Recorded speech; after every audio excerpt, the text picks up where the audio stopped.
Hello বন্ধুরা, সবাই কেমন আছো? This is Kakoli ma'am. Welcome to our YouTube channel শিশুদের পাঠশালা। শিশুদের পাঠশালা চ্যানেলে সবাইকে স্বাগত জানাই। গুড মর্নিং বাচ্চারা, তোমরা সবাই কেমন আছো? জি ম্যাম, আমরা ভালো আছি। আপনি কেমন আছেন? আমিও বেশ ভালো আছি। ঠিক আছে, সবাই এবার বসে পড়ো। জি ম্যাম। Yes ma'am. দেখো, আগের দিন ক্লাসে আমরা শিখেছিলাম নাম্বার বা বচন। সেখানে আমরা দেখেছিলাম কি cardinal number, ordinal number, multiplicative number এবং সিঙ্গুলার নাম্বার দেখেছিলাম, প্লুরাল নাম্বার দেখেছিলাম। আরো শিখেছিলাম কি সিঙ্গুলার থেকে প্লুরাল করার কিছু নিয়ম। জি ম্যাম। তাহলে আশা করি তোমরা বাড়িতে ওগুলো খুব ভালো করে পড়ে নিয়েছো। আজকে আমরা পড়বো ওই সিঙ্গুলার থেকে প্লুরাল করার আরো কিছু নিয়ম। সেগুলো ভালো করে শেখার পর আমরা আরো শিখবো বিভিন্ন পাখিদের ইংরেজি নাম। ঠিক আছে, চলো তাহলে শুরু করি। জি ম্যাম।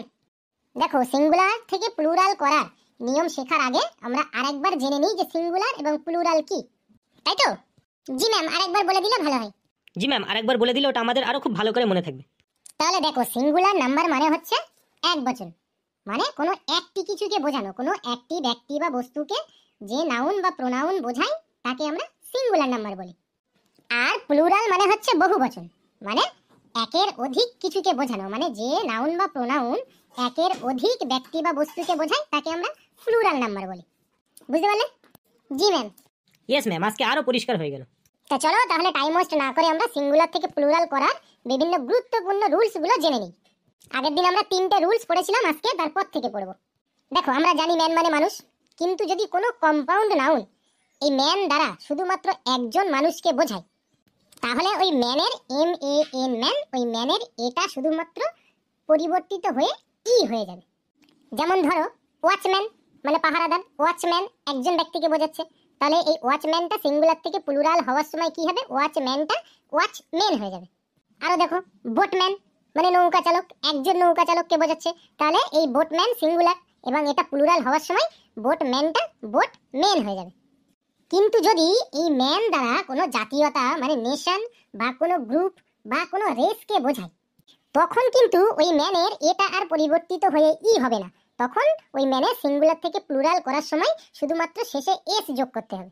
ফর এক্সাম্পল, ধরো আমি বললাম জার্মান, তাহলে জার্মান মানে কি? এই জার্মান জাতির মানুষ, মানে একটা জাতি বোঝাচ্ছে, তাহলে এই জার্মানকে সিঙ্গুলার থেকে প্লুরাল করার সময় শুধুমাত্র এস যুক্ত হবে, জার্মান থেকে জার্মানস।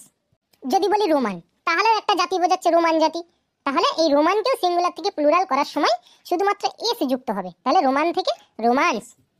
আবার এই কম্পাউন্ড নাউনের আরেকটি ভালো রুলস দেখো, কম্পাউন্ড নাউনকে সিঙ্গুলার থেকে প্লুরাল করতে গেলে সবসময় এস বা ইএস যাই যুক্ত হোক না কেন, সেটা সবসময় কম্পাউন্ড নাউনের মেন ওয়ার্ডের সাথে যুক্ত হবে। এখন কম্পাউন্ড ওয়ার্ডের মেন ওয়ার্ড কি? ধরো আমি যদি বলি ব্রাদার ইন ল, এটা একটি কম্পাউন্ড নাউন। এই কম্পাউন্ড নাউনের মেন ওয়ার্ড কোনটি? ব্রাদার। যদি বলি ফাদার ইন ল মানে শ্বশুর, তাহলে এই কম্পাউন্ড নাউনের মেন ওয়ার্ড কোনটি? ফাদার।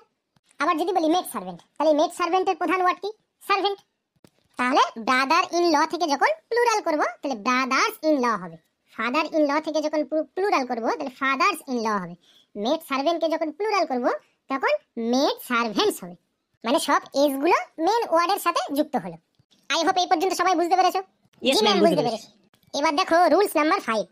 দেখো, যদি কোনো শব্দের শেষে ইউএম থাকে, তাহলে তাকে সিঙ্গুলার থেকে প্লুরাল করার সময় ওই শেষের ইউএম সরে গিয়ে শুধুমাত্র এ বসবে। যেমন ধরো অ্যাজেন্ডাম, অ্যাজেন্ডাম সিঙ্গুলার, এই অ্যাজেন্ডাম থেকে প্লুরাল করতে হলে কি হবে? ইউএম সরে গিয়ে এ বসবে, তাহলে হবে অ্যাজেন্ডা। আবার যদি বলি ব্যাকটেরিয়াম, ব্যাকটেরিয়ামের শেষে ইউএম আছে, তাহলে একে প্লুরাল করতে গেলে কি হবে? ইউএম সরে গিয়ে এ বসবে, তাহলে ব্যাকটেরিয়াম থেকে হবে ব্যাকটেরিয়া। আবার অনেক সময় কোনো শব্দের শেষে যদি এ থাকে, তাহলে সেখানে সিঙ্গুলার থেকে প্লুরাল করার সময় ইউএম হওয়ার সম্ভাবনা অনেকটাই বেশি থাকে। আশা করি বুঝতে পারলে? জি ম্যাম। তাহলে চলো এবার আমরা পরের রুলসটা দেখি। দেখো, যদি কোনো শব্দ এমন ভাবে শেষ হয় যে যার শেষে IEF আছে, অথবা IFE আছে, অথবা OOF আছে, অথবা EF আছে, অথবা EF আছে, তাহলে সেখানে শুধুমাত্র সিঙ্গুলার থেকে প্লুরাল করার সময় শুধুমাত্র এস বসবে। যেমন উদাহরণ হিসাবে দেখো, আমি যদি বলি রুফ, তাহলে রুফের স্পেলিং কি? ROOF, roof. তাহলে এই রুফ শেষ হচ্ছে OOF দিয়ে, তাহলে এই রুফকে সিঙ্গুলার থেকে প্লুরাল করতে গেলে কি হবে?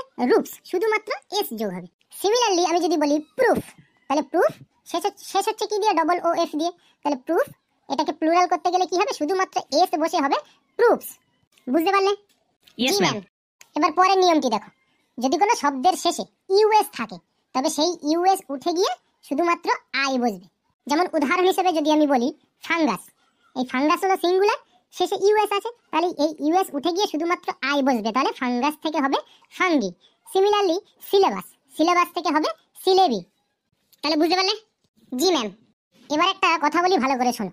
দেখো, এই সিঙ্গুলার থেকে প্লুরাল করার জন্য এরকম নিয়ম আরো অনেক আছে, বিভিন্ন বইতে বিভিন্ন রকম পাবে। কিন্তু আমরা এইসব নিয়মের ওপর খুব বেশি নির্ভর না করে চেষ্টা করব প্রতিটি ওয়ার্ড ধরে ধরে চর্চা করা। কেমন? কেন বলছি দেখো, যে কিছু কিছু নাউন এরকম অনেক আছে যেগুলো কোনো নিয়ম খাটে না। যেমন ধরো ফুট, ফুট সিঙ্গুলার, এই ফুটকে সিঙ্গুলার থেকে প্লুরাল করতে গেলে পুরো পাল্টে যায়, ফিট হয়ে যায়। লাউস, লাউস থেকে লাইস হয়ে যায়। অক্স থেকে অক্সেন হয়ে যায়। তাহলে এখানে কোনো নিয়ম খাটছে? খাটছে না। তাহলে আমাদের ভালো করে শিখতে গেলে এইসব নিয়মের উপর বেশি নির্ভর না করে প্রতিটি ওয়ার্ড ধরে ধরে শিখতে হবে। আমি কিছু কমন রুলস বলে দিলাম তোমাদেরকে, ঠিক আছে? জি ম্যাম। Yes ma'am. তাহলে এবার সবাই উঠে দাঁড়াও, আমরা বিভিন্ন পাখির ইংরেজি নাম শিখব। জি ম্যাম। দেখো, প্রথমেই আমরা 5টা 6টা এমন ওয়ার্ড শিখে নেব যেগুলি প্রত্যেক পাখিদের কমন থাকে। কেমন? জি ম্যাম। Yes ma'am. আগে আমি বলবো, তারপর তোমরা শুনে শুনে বলবে। কেমন? ইয়েস জি ম্যাম। ম্যাম। তাহলে চলো প্রথমেই দেখো বার্ড, BIRD, বার্ড, বার্ড মানে পাখি। BIRD, বার্ড, বার্ড মানে পাখি। WING, উইং, উইং মানে ডানা। WING, উইং, উইং মানে ডানা। TAIL, টেল, টেল মানে লেজ। TAIL, টেল, টেল মানে লেজ। ফিদার, FEATHER, ফিদার, ফিদার মানে পালক। FEATHER, ফিদার, ফিদার মানে পালক। বিক, BEAK, বিক, বিক মানে চঞ্চু বা পাখিদের ঠোঁট। বিক, BEAK, বিক, বিক মানে চঞ্চু বা পাখিদের ঠোঁট। NEST, নেস্ট, নেস্ট মানে পাখিদের বাসা। NEST, নেস্ট, নেস্ট মানে পাখিদের বাসা। পাখিদের বাসা। CROW, ক্রো, ক্রো মানে কাক। CROW, ক্রো মানে কাক। র্যাভেন, RAVEN, র্যাভেন, র্যাভেন মানে দাঁড় কাক।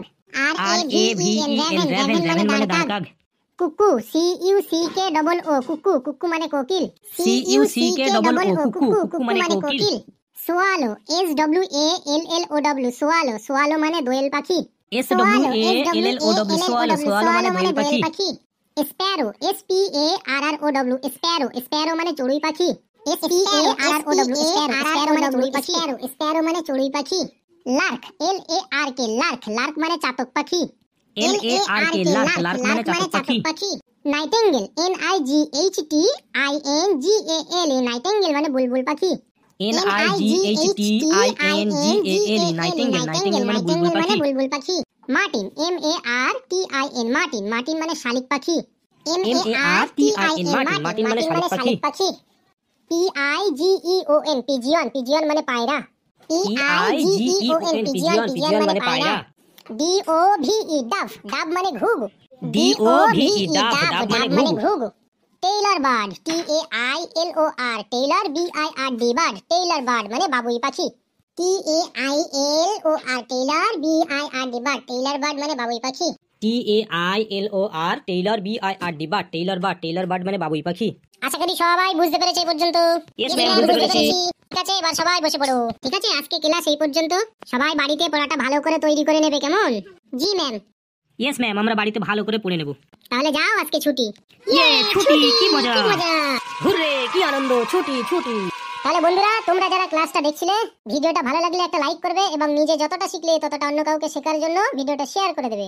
এবং এই ধরনের ভিডিও আরো পাওয়ার জন্য আমাদের চ্যানেল শিশুদের পাঠশালা, এই শিশুদের পাঠশালা চ্যানেলটিকে সাবস্ক্রাইব করে দাও এবং পাশে থাকা বেল আইকনে ক্লিক করে দাও, যাতে আমাদের সমস্ত ভিডিওর নোটিফিকেশন তুমি সবার আগে পেতে থাকো। ঠিক আছে, আবার দেখা হবে নেক্সট ক্লাসে। চললাম, বাই বাই।